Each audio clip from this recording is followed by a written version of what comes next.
Welcome to my channel. आज हमारी class second है और ये है इतिहास की क्लास जो कि है हिस्ट्री।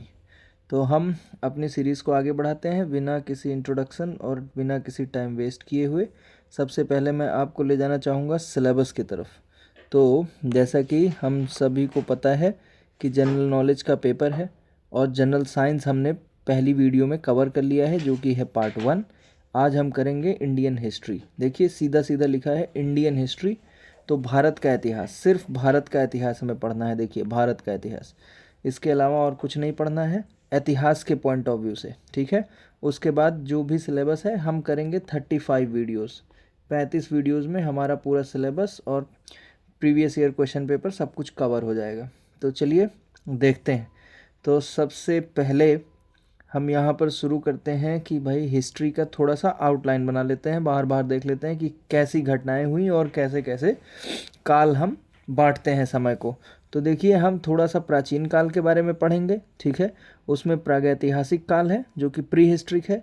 प्रागैतिहासिक मतलब ऐसा काल जिसका कोई लिखित वर्णन नहीं है, ठीक है, जिसका कोई लिखित जो है साक्ष्य नहीं मिले हुए हैं। तो ये है प्रागैतिहासिक काल। उसके बाद में आ जाती है सिंधु घाटी सभ्यता, ठीक है। ये जो प्रागैतिहासिक काल थी, ये लोग सिविलाइज होकर के ये लोग थोड़ा सा एडवांस हो गए तो इंडस वैली सिविलाइजेशन में चले गए, यानी सिंधु घाटी सभ्यता, ठीक है। समय देखें तो 2500 से लेकर के 1750 बीसी, बीसी यानी ईसा पूर्व।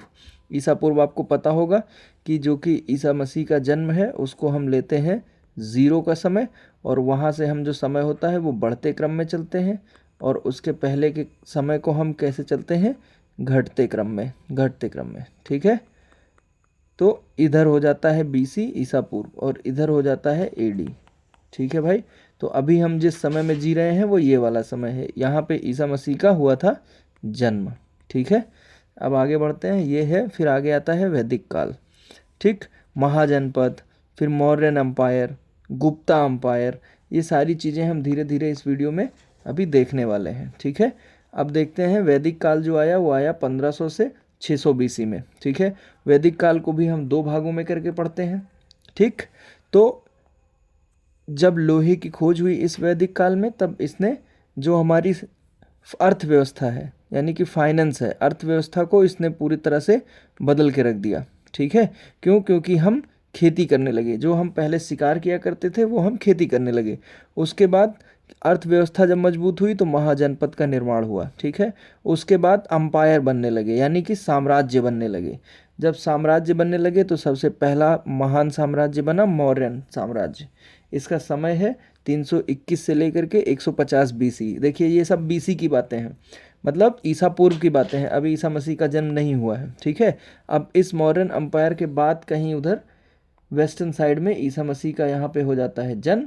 और फिर देखिए हम जीरो समय से अब आगे का चलेंगे, आगे चलेंगे। यहाँ पे कुछ समय ऐसा है जिसे हम डार्क फेस कहते हैं, ठीक है, काला समय, जिसके बारे में हमें हमारे इतिहासकारों को कुछ ज़्यादा जानकारी नहीं है। अब आते हैं गुप्ता अम्पायर में। गुप्ता अम्पायर 300 से 800 एडी रहा, ठीक है। ये एक स्वर्णिम फेज था, इसे हम गोल्डन एज कहते हैं या फिर स्वर्णिम काल कहते हैं, ठीक है, भारत का स्वर्णिम काल कहते हैं। अब आते हैं मेडिवल इंडिया। ये हम बस बाहर बाहर का आउटलाइन बना रहे हैं कि हमें इस वीडियो में पढ़ना क्या है।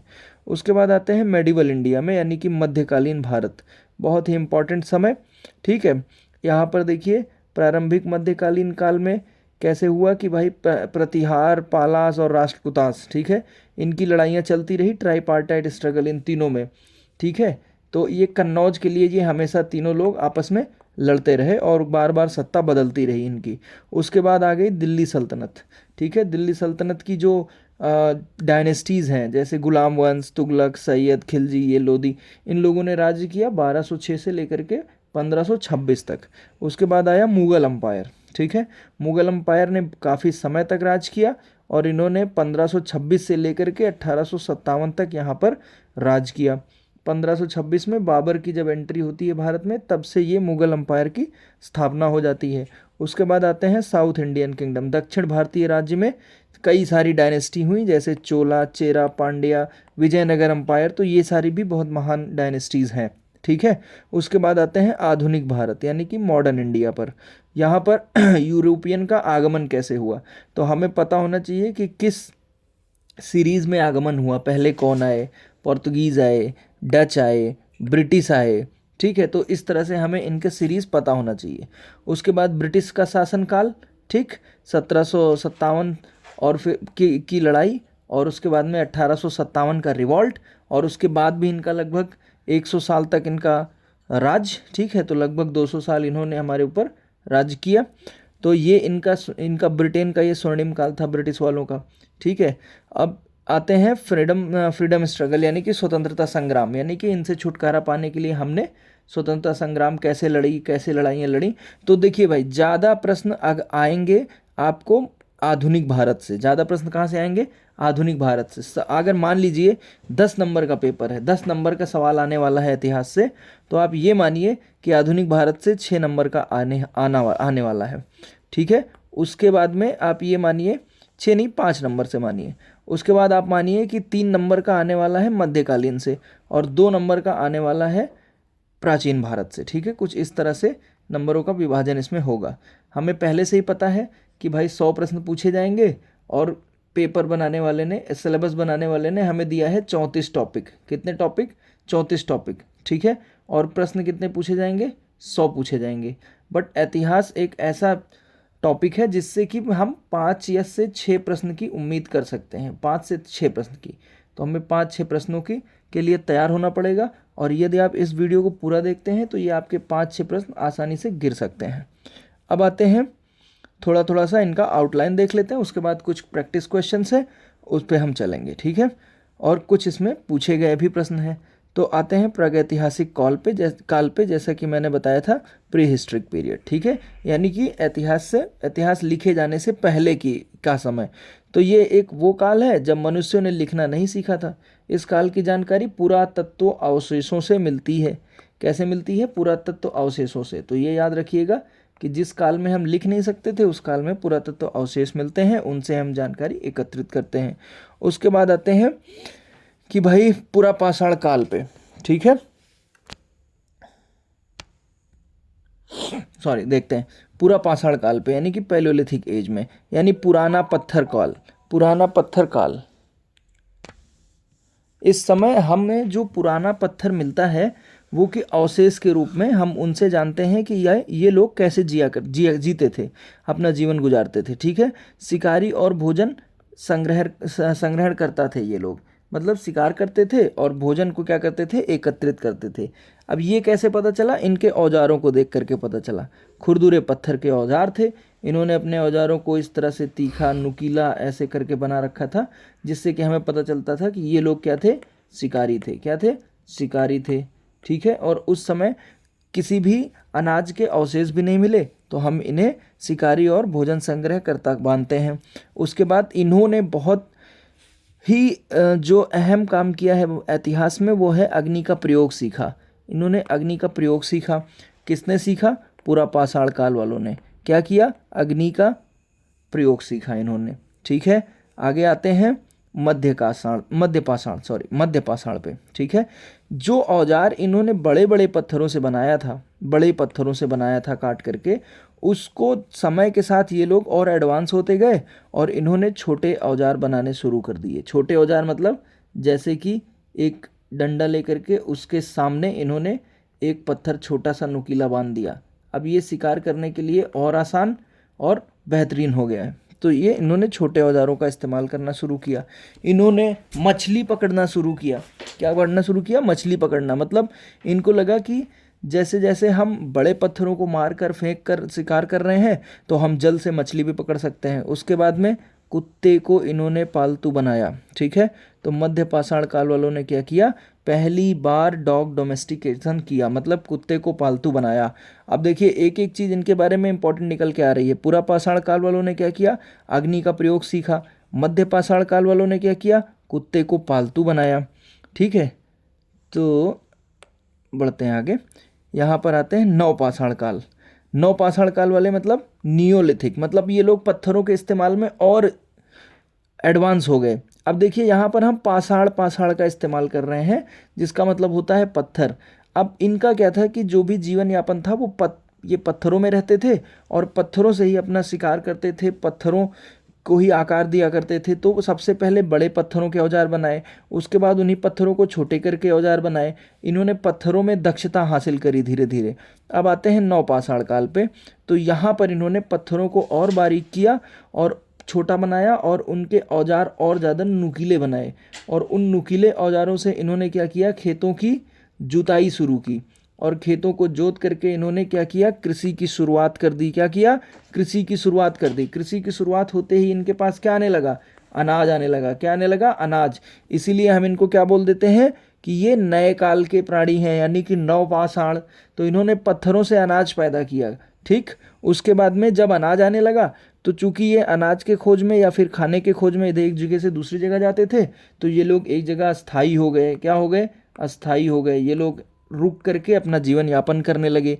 ठीक, अब जब स्थायी हो गए, इनके पास अनाज है, तो उस अनाज को पकाने के लिए इन्होंने मिट्टी के बर्तनों की खोज कर डाली और इन्होंने पोट्री डेवलप कर दी। मतलब जो घड़ा आज हम लोग देखते हैं, घड़ा बनता है, ठीक है, मिट्टी के तमाम बर्तन, इन्होंने उसका खोज किया था। तो बहुत ही महत्वपूर्ण लोग थे ये, जो कि नवपाषाण काल में रहते थे।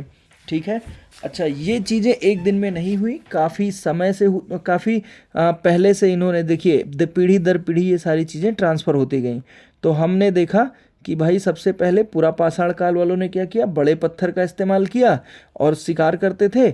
अग्नि का इन्होंने प्रयोग करना सीख लिया। मध्य पाषाण काल वालों ने क्या किया, कुत्ते को पालतू बना लिया, छोटे औजारों का इस्तेमाल करते थे। ठीक है, इसलिए इनको मेसोलिथिक कहते हैं, क्योंकि ये नवीन काल और पुरापाषाण काल के बीच वाले लोग थे। उसके बाद नियोलिथिक यानी कि नवपाषाण काल वालों ने क्या किया, इन्होंने कृषि की शुरुआत कर दी, स्थायी जीवन पैदा कर दिया और मिट्टी के बर्तनों की खोज कर दी। क्यों, क्योंकि इनको बनाना था भोजन। ठीक है। अब इसके बाद में ये लोग क्या हो गए, धीरे धीरे पढ़ने से ही लग रहा है ये लोग थोड़ा थोड़ा सा हो गए सिविलाइज्ड। ठीक है। जब ये लोग सिविलाइज्ड हो गए तो इन्होंने मतलब सभ्य लोग हो गए ये, क्योंकि एक जगह रहने लगे, अस्थाई रहने लगे, भोजन अपना बनाने लगे और शिकार इन्होंने कम कर दिया। इस ऐसी अवस्था में इन्होंने एक जाने अनजाने में एक सभ्यता को जन्म दिया, जिसको हम कहते हैं सिंधु घाटी सभ्यता, यानी कि इंडस वैली सिविलाइजेशन। ठीक है, इंडस वैली सिविलाइजेशन। अब ये अगर हम अपने भारत का नक्शा देखें तो नॉर्थ वेस्ट साइड में, जो कि पंजाब का कुछ हिस्सा और इधर पाकिस्तान का कुछ हिस्सा, ये दोनों मिला दें अगर, तो बन जाती है वहाँ, तो वही जगह थी जहाँ पर ये सिंधु घाटी सभ्यता फली फूली। ठीक है। समय क्या है, समय था 2500 से 1750 ईसा पूर्व, यानी कि BC। ठीक है, ईसा पूर्व 2500 से 1750। बहुत ही महत्वपूर्ण क्वेश्चन जो कि कई बार पूछा गया है कि हड़प्पा की खोज किसने करी है, हड़प्पा की खोज किसने करी है। तो दयाराम साहनी। अब दयाराम साहनी ने हड़प्पा की करी है खोज। ठीक है। नगर का नाम हड़प्पा था और नगर के कौन कौन से नगर थे वहाँ पे, हड़प्पा, मोहनजोदाड़ो और लोथल। हड़प्पा चूंकि पहले मिला और बड़ा था, इसलिए इसको हड़प्पा नाम से जाना जाने लगा। और इस पूरे सिविलाइजेशन को भी हम हड़प्पन सिविलाइजेशन के नाम से या हड़प्पन सभ्यता भी बोलते हैं। सिंधु घाटी सभ्यता इसलिए बोलते हैं क्योंकि यहाँ पर एक बहुत ही विशाल नदी बहती है जिसका नाम है सिंधु। ठीक है भाई, आगे बढ़ते हैं। इनकी विशेषताएं ये थी कि ये उन्नत नगर नियोजन करते थे। मतलब अगर इतनी सी ज़मीन है इनके पास तो इन्होंने कैसे बसा रखा था, एक तो बना रखा था ऊंचा प्लेटफॉर्म। ठीक है, जिस पर जो अमीर लोग हुआ करते थे, राजा महाराजा महामंत्री वगैरह, ये लोग इस पर रहा करते थे, ऐसा लोगों का मानना है। ठीक है। और जो नीचे की जगह है उसमें आम जनता रहा करती थी। इन्होंने अपने पूरे किले चारों तरफ किलेबंदी कर रखी थी। ठीक है। उसके बाद में जो ही इनका घर था वो बहुत ही प्लान तरीके से बना था, चौकोर रास्ते 90 डिग्री पर मुड़ते हुए। ठीक है। और नालियों का अच्छा जाल बिछा रखा था और सड़कों का बहुत अच्छा जाल बिछा रखा था, सड़कों में ही नालियाँ थी। ठीक है। और इन्होंने दरवाजों अपने जो सड़कें थी उन पर अपने घर में खिड़कियां नहीं खोल रखी थी। और कुछ जैसे इसमें देखिए उन्नत नगर प्रयोजन लिखा है, जल निकासी प्रणाली लिखा हुआ है एक। हाँ, कुछ बड़े बड़े जो है इन्होंने बिल्डिंग्स बना रखी थी जो कि है ग्रेट बाथ जैसे।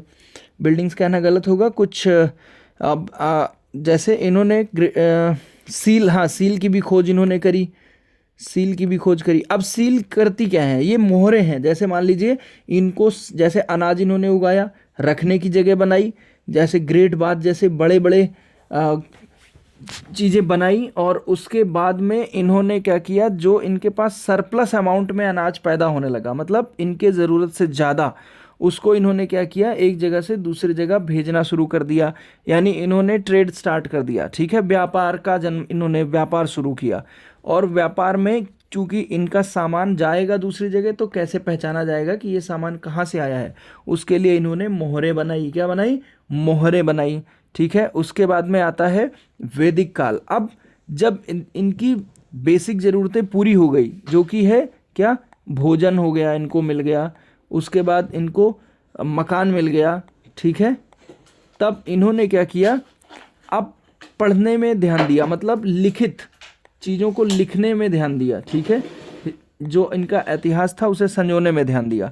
अब आते हैं जो भी है वैदिक काल में, तो हम कहेंगे ऋग वैदिक काल, ठीक है, ये है अर्ली वैदिक काल। और उसके बाद आया उत्तर वैदिक काल। मतलब मैंने बताया था जो वैदिक काल है उसको हम दो भागों में बांट के पढ़ते हैं, ठीक है। तो एक कहते हैं ऋग वैदिक काल और एक बोलते हैं उत्तर वैदिक काल, यानी अर्ली और लेटर वैदिक पीरियड, ठीक है।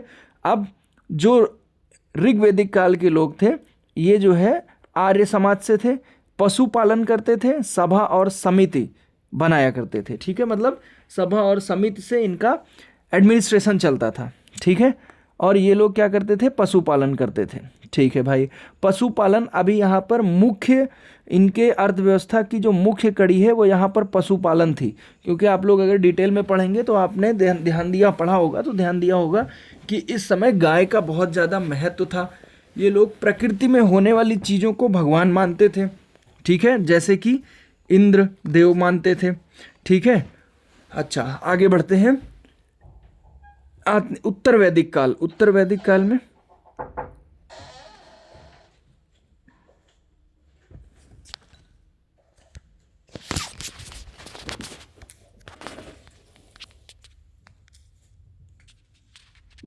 तो उत्तर वैदिक काल में इन्होंने क्या किया भाई, कृषि का विकास कर दिया, वर्ण की व्यवस्था कर दी, वर्ण व्यवस्था कर दी।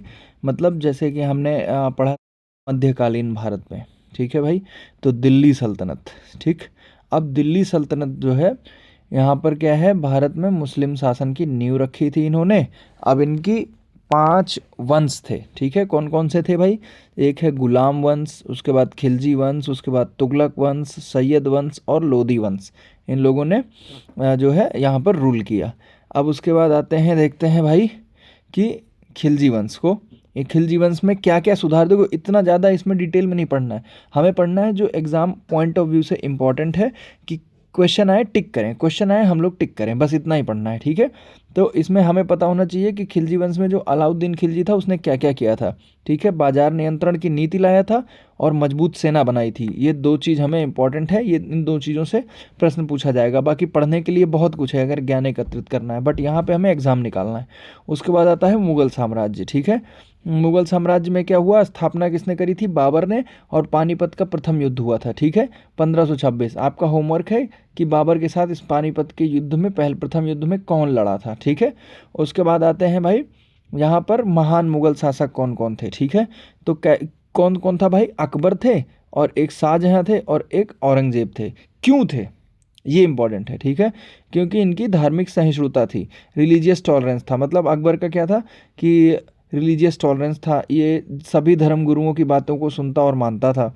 उसके बाद शाहजहां, ये क्या था, कला का स्थापन किया था इसने, ठीक है। औरंगजेब ने क्या किया, बहुत ही ज़्यादा विशाल साम्राज्य किया, बहुत ही ज़्यादा विस्तारवादी इसकी नीति रही और इसने बहुत ज़्यादा विस्तार किया, ठीक है। अब आते हैं इंपॉर्टेंट चीज़ पे, जो है कि आधुनिक भारत का इतिहास, ठीक। तो ब्रिटिश शासन की स्थापना कब हुई भाई, सबसे पहला जो ब्रिटिश शासन की स्थापना हुई प्लासी के युद्ध के बाद। तो प्लासी का युद्ध कब हुआ था, 1757 में। अब किसके बीच में हुआ था ये आपको पढ़ना है, ठीक है। और बक्सर का युद्ध हुआ था 1764 में, किसके बीच में हुआ था ये आपको पढ़ना है।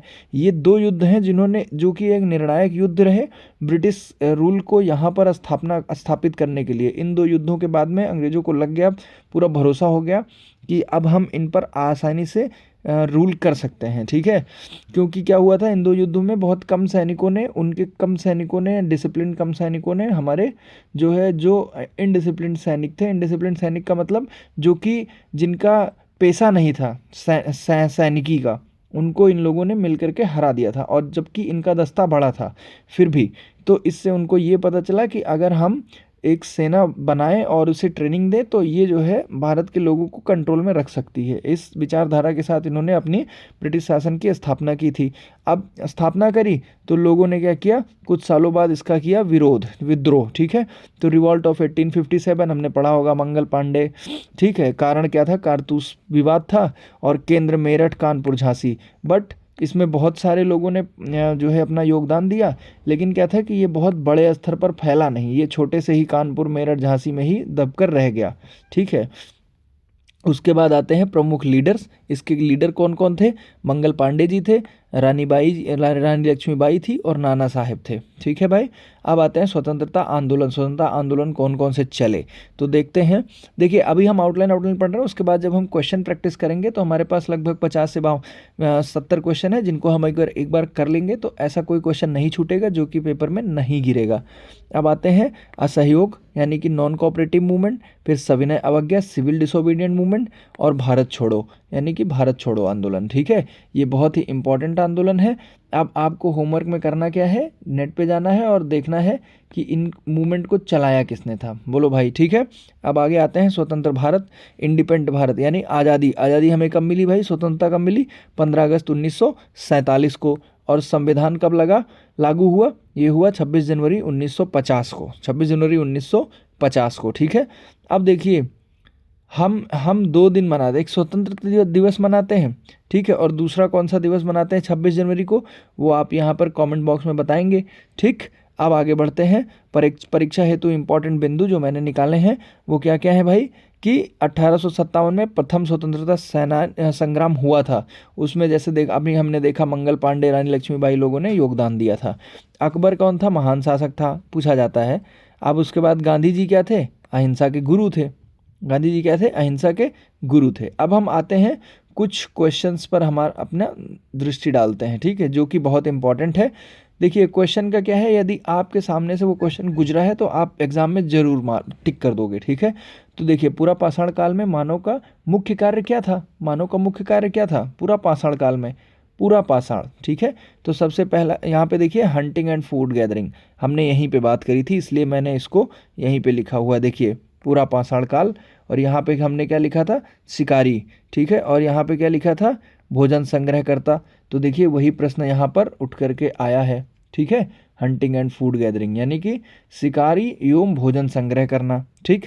अब उसके बाद अग्नि का प्रयोग किस काल में प्रारंभ हुआ, तो किस काल में प्रारंभ हुआ, देखिए पैलियोलिथिक में यानी पूरा पाषाण काल में ही अग्नि का प्रयोग प्रारंभ हुआ था। कृषि की शुरुआत किस काल में हुई, तो किस काल में हुई थी, नियोलिथिक में, किस काल में, नियोलिथिक में, ठीक है, यानी कि नवीन पाषाण काल में, हिंदी में कहें तो नवीन पाषाण काल में, ठीक है भाई, नवीन, ठीक। अब उसके बाद आते हैं इंडस वैली यानी कि सिंधु सभ्यता, सिंधु घाटी सभ्यता में खोज किसने करी इसकी, तो खोज हम पढ़ चुके हैं कि दयाराम साहनी ने करी थी। देखिए यहाँ पे दिखाता हूँ मैं आपको, ये देखिए हमने पढ़ा था कि खोज किसने करी, दयाराम साहनी ने।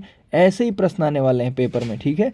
ये जो प्रश्न है जो अभी हम लोग देख रहे हैं ये आए हुए प्रश्न हैं जिस पे हम चर्चा कर रहे हैं। ग्रेट बाथ किस स्थल से संबंधित है, तो ग्रेट बाथ किस स्थल से संबंधित है, मोहनजोदारो, ठीक है, बहुत इंपॉर्टेंट है। मोहनजोदारो एक जगह है जहाँ पर ग्रेट बाथ की खोज हुई थी, जहाँ ग्रेट बाथ पाया गया था, ठीक है। कहाँ, सिंधु घाटी सभ्यता में। अब सिंधु घाटी सभ्यता की ईंटें कैसी थी, ईंटें कैसी थी, बहुत इंपॉर्टेंट है। ये जली हुई ईंटें थी, मड ब्रिक मतलब पकी हुई ईंटें थी, कैसी थी, पकी हुई। इनको आग पे क्या किया गया था, पकाया गया था, पकी हुई ईंटें थी, ठीक है भाई। अब आ जाते हैं वैदिक पीरियड में। तो सबसे प्राचीन वेद कौन सा है, सबको पता होगा, ऋग्वेद। कौन सा है, ऋग्वेद, ठीक है। अब उसके बाद आते हैं सभा और समिति किस काल में थी। तो सभा और समिति अर्ली वैदिक में थी। देखिए हमने इसको भी पढ़ा है यहाँ पे, देखिए देखिए देखिए अभी हम चलते हैं वैदिक काल में।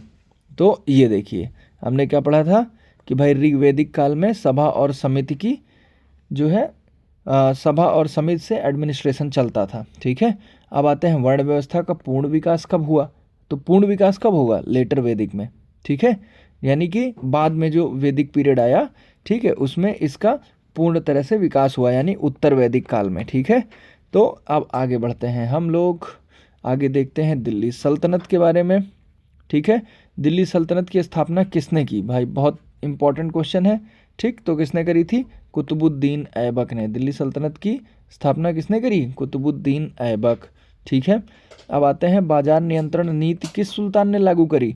अभी अभी हमने पढ़ा था अलाउद्दीन खिलजी ने। किसने, अलाउद्दीन खिलजी ने। अब आते हैं मुगल साम्राज्य की तरफ। मुगल साम्राज्य की स्थापना किस युद्ध के बाद हुई, किस युद्ध के बाद हुई। तो भाई first battle of Panipat, Panipat के पहले प्रथम युद्ध, यानी कि 1526 में, जो कि बाबर ने लड़ा था। किससे लड़ा था, वो मैंने आपसे बोला है, होमवर्क। अब उसके बाद ताजमहल का निर्माण किसने करवाया था, सबको पता होगा, शाहजहां ने करवाया था। ठीक है भाई, अब धार्मिक सहिष्णुता के लिए कौन सा मुगल शासक प्रसिद्ध है। तो धार्मिक सहिष्णुता के लिए अकबर प्रसिद्ध है, ताकि अभी मैंने बताया था आपको कि वो क्या करते थे, सभी धार्मिक गुरुओं से की बातें सुनते और सीखते थे। ठीक है, उसके बाद ब्रिटिश शासन, ब्रिटिश शासन में प्लासी का युद्ध कब हुआ था, तो 1757। कब हुआ था, 1757। अब बक्सर के युद्धों के बाद अंग्रेजों को क्या मिला, मैंने अभी बताया ना प्लासी और बक्सर के युद्ध बहुत ज़्यादा इंपॉर्टेंट थे। तो इनको क्या मिल गई, बंगाल की दीवानी मिल गई, दीवानी ऑफ बंगाल। अब दीवानी दीवानी दीवानी राइट का मतलब क्या होता है, बंगाल से अब जो बंगाल वाला हिस्सा था उस पूरे हिस्से से ये लोग क्या लेते थे, कर ले सकते थे, कर वसूल सकते थे। ठीक है, तो अब आगे आते हैं रिवॉल्ट ऑफ 1857 या 1857 का विद्रोह। यहाँ कहाँ से प्रारंभ हुआ, कहाँ से प्रारंभ हुआ, तो ये कहाँ से प्रारंभ हुआ, मेरठ से प्रारंभ हुआ। ठीक है, 1857 विद्रोह में झांसी का नेतृत्व किसने किया था, सबको पता होगा, रानी लक्ष्मीबाई। ऑप्शन देखिए कैसे है, बेगम हजरत महल जो कि लखनऊ की थी, सरोजनी नायडू जो कि थी नहीं, एनी बेसेंट बाद में आई, तो रानी लक्ष्मीबाई। ठीक है, अब आते हैं स्वतंत्रता आंदोलन।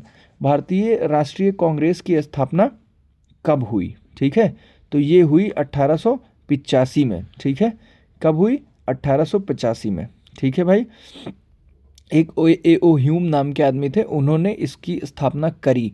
इसकी स्थापना क्यों हुई थी, ताकि जो भारतीय हैं एक तरफ और उसके बाद में एक तरफ हैं ब्रिटिशर्स, तो हम भारतीय क्या कर सकें, अपनी मांग, भारत के लोगों की मांग ब्रिटिशर्स तक रख सकें और उनसे बदले में उस मांग की पूर्ति करवा सकें। कि भाई जैसे मान लीजिए हमारे घर का नल ख़राब है, तो हम म्यूनसिपल कॉरपोरेशन को बताते हैं हमारे घर का नल ख़राब है, म्यूनसिपल कॉरपोरेशन वाले एक लेबर भेज के कुछ चार्ज लेके वो नल सही कर देते हैं। इस तरह से हमने इंडियन नेशनल कांग्रेस की स्थापना करी कि हम उनसे विनती करेंगे और वो हमें जो है उस चीज़ पे राहत देंगे। आइए भारत छोड़ो आंदोलन देखते हैं कब शुरू हुआ। तो कब शुरू हुआ था, 1942 में। 1942 में हो गया था कि भारत अब छोड़ ही दीजिए आप, भारत छोड़ो आंदोलन। ठीक है, महात्मा गांधी के बारे में देखते हैं, इन्होंने दांडी मार्च किया था। ठीक है, जो कि कहाँ से किया था वो आपको बताना है, कहाँ तक किया था वो आपको बताना है। ठीक है, कमेंट बॉक्स में। अब देखते हैं दांडी मार्च कब हुआ था, तो ये हुआ था 1930 में। क्यों हुआ था, क्योंकि इनको नमक का नियम जो सॉल्ट लॉ लगाया था उसको तोड़ना था। अब आते हैं भाई स्वतंत्र भारत, भारत का संविधान कब लागू हुआ, ये क्वेश्चन आपके पेपर में आने वाला है। ठीक है, कब लागू हुआ था, अभी हमने बात करी थी 26 जनवरी 1950, और ये 15 अगस्त 1947 को क्या हुआ था, भारत को स्वतंत्रता मिली थी। क्या मिली थी, स्वतंत्रता। ठीक,